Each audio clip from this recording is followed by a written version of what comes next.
दोस्तों, महाभारत कथा से तो आप भली भांति परिचित होंगे ही। महाभारत युद्ध क्यों और कैसे और किन योद्धाओं में लड़ा गया था, यह तो आपको पता ही होगा। और भगवान श्री कृष्ण ने किसका साथ दिया था। लेकिन इसमें कई ऐसे योद्धाओं से जुड़े कई रोचक तथ्य और रहस्य भी हैं जिन्हें आपको जानना चाहिए। ऐसे ही एक पौराणिक कथा अभिमन्यु से भी जुड़ी है। इस रोचक कथा के बारे में हम आगे विस्तार पूर्वक बताएंगे। अर्जुन और सुभद्रा के पुत्र अभिमन्यु को तो आप लोग जानते ही होंगे कि महाभारत युद्ध में अभिमन्यु वीरगति को प्राप्त हो गए थे। लेकिन बहुत से लोगों के मन में यह प्रश्न अवश्य होता होगा कि आखिर सर्वशक्तिमान श्री कृष्ण ने अपनी ही बहन सुभद्रा के पुत्र अभिमन्यु को क्यों नहीं बचाया था, जबकि अर्जुन और पांचों पांडवों के युद्ध के अंत तक उनके रक्षा कवच बने रहे थे। तो अभिमन्यु को क्यों मर जाने दिया। अगर चाहते तो लीलाधारी भगवान श्री कृष्ण अपने सुदर्शन चक्र भेज अभिमन्यु को चक्रव्यूह से बाहर ले आते और अभिमन्यु का वध नहीं हो पाता।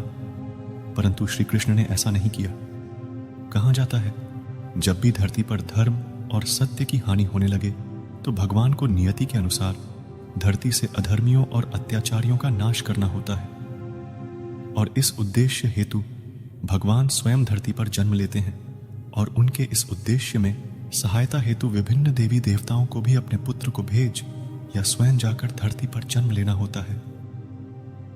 ऐसा ही जब द्वापर युग में भगवान विष्णु ने श्री कृष्ण अवतार में जन्म लिया था, तब ब्रह्मा जी ने और सभी देवी देवताओं को भी श्री कृष्ण की सहायता हेतु धरती पर जन्म लेने का आदेश दिया था। ब्रह्मा जी के इस आदेश का सभी देवी देवताओं ने स्वागत किया था, परंतु चंद्रमा ने इस आदेश का विरोध किया और अपने पुत्र वर्चा को पृथ्वी पर जन्म लेने से इनकार कर दिया।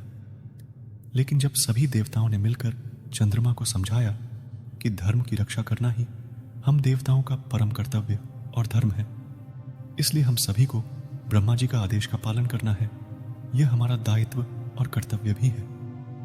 सभी देवताओं के समझाने पर चंद्रमा मान तो गए, पर फिर भी उन्होंने एक शर्त भी रख दी कि यदि मेरा पुत्र धरती पर जन्म लेगा तो वह ज्यादा दिनों तक धरती पर नहीं रुकेगा और महाभारत युद्ध में अपना कार्य समाप्त होते ही वह मेरे पास लौट आएगा।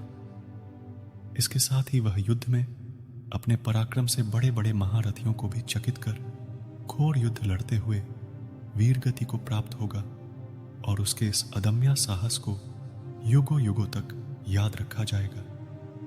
दोस्तों, चंद्रमा पुत्र वर्चा ही अभिमन्यु थे, जिसने धरती पर ब्रह्मा के आदेश का पालन कर श्री कृष्ण की सहायता के लिए जन्म लिया था।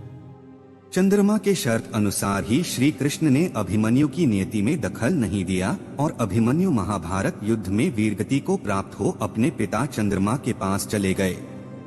उसलिए ही भगवान श्री कृष्ण ने अभिमन्यु को नहीं बचाया था। दोस्तों, आपको ये कहानी कैसी लगी कमेंट में हमें जरूर बताएं।